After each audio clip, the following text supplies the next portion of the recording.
Oftentimes, in a merger and acquisition transaction, there's a difference of opinion between the buyer and the seller regarding the price of the company. An earnout is an effort by the parties to bridge that gap in valuation, to provide an opportunity for the seller to make up more of the purchase price post-closing.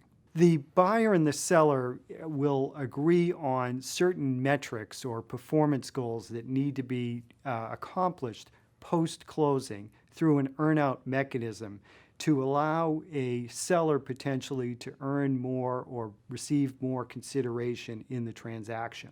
By the achievement of the earnout, the seller is able to increase the purchase price for the company by achieving those metrics.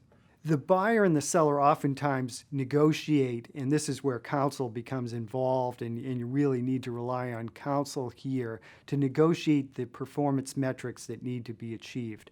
And it's crucially important that the attorneys are involved and you consult with your counsel in negotiating those performance metrics to make sure they're properly documented in the agreement. You should be consulting with your counsel regarding any tax issues regarding the purchase price and the achievement of earnouts. It could be treated as an installment sale, and that's something that our tax professionals could discuss with you. The buyer and the seller have different perspectives on an earnout.